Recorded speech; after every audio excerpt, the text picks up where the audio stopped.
There's no reason for it to stop, although it might come in spurts. Our images show wider parts and narrower parts, so it's like slugs of material that are flowing in a sewer line. And this restless Yellowstone caldera is truly living, breathing. Every once in a while, it burps. A lot of things can happen that we're not really ready for.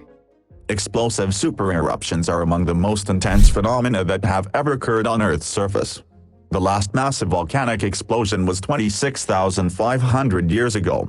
The only clues to better understanding super eruptions and their impacts may be found in the geological record, notably along the Yellowstone Path. The Yellowstone National Park covers 3,472 square miles, which is nearly the size of Puerto Rico. This national treasure is where scientists discovered scary discoveries that have the potential to alter everything.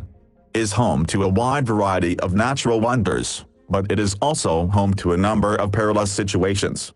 This may sound frightening, but nature itself may be the greatest destructive force in Yellowstone.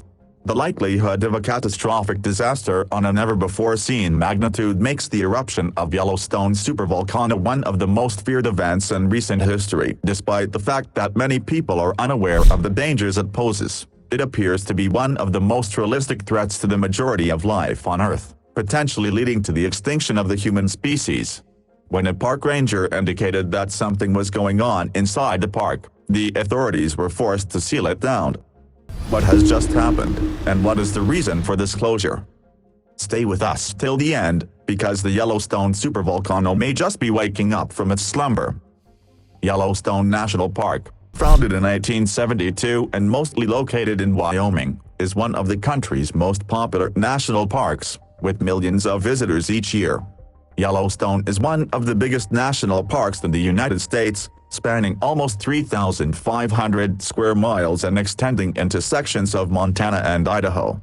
Yellowstone National Park sits on top of a dormant supervolcano capable of a magnitude 8 eruption. Some parts of the park are only 3 miles above magma or molten rock. The park also has more geysers and hot springs than any other place on the planet, and there are many wonders to see at this truly unique national park, including America's largest buffalo herd, grizzly bears, and wolves.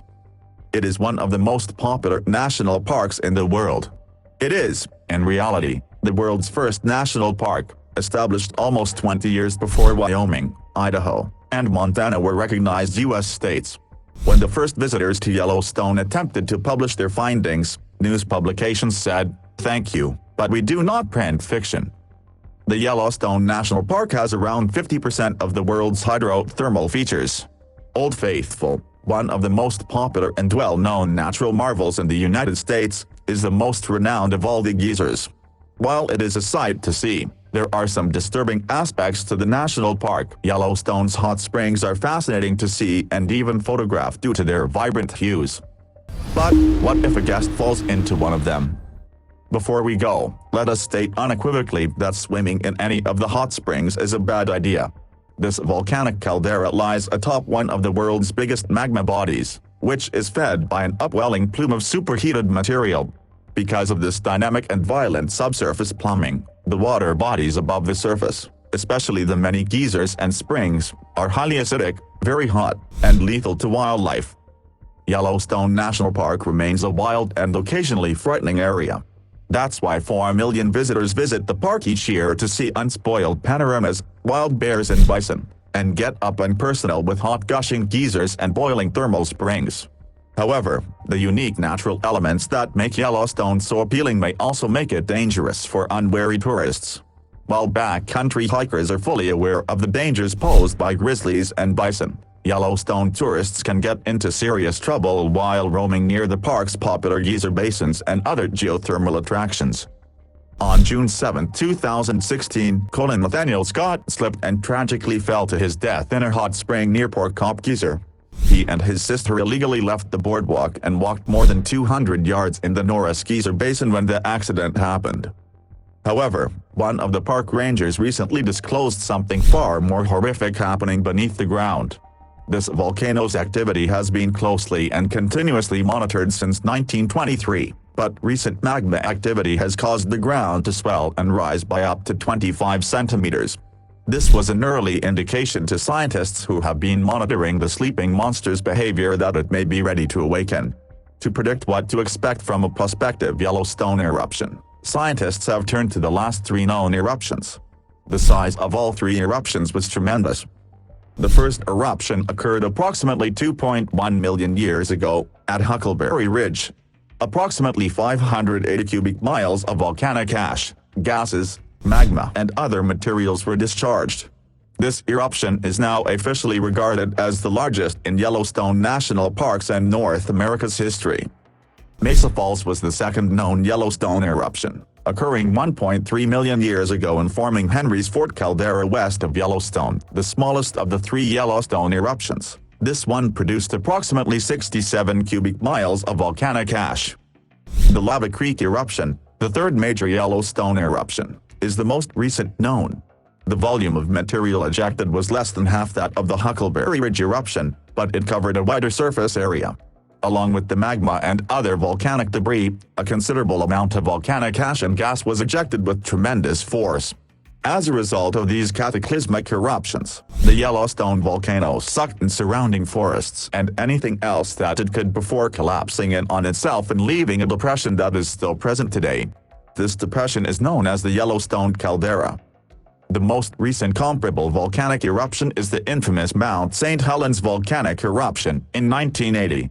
This eruption killed 56 people and many animals while destroying hundreds of square kilometers of land in Washington and Oregon. While the St. Helens eruption is a good comparison, it pales in comparison to the last Yellowstone supervolcano eruption, which is thought to have been 1,000 times more powerful than the St. Helens eruption. The magma and gases surged across the terrain at breakneck speed, destroying everything in their path. Everything had burned, and the landscape was covered in ash. A large volcanic explosion on the scale of the one that occurred over 600,000 years ago is something for which no one, let alone any country, can effectively prepare. It will be a disastrous disaster. While specialists do not rule out the possibility of an eruption, they hope for the best.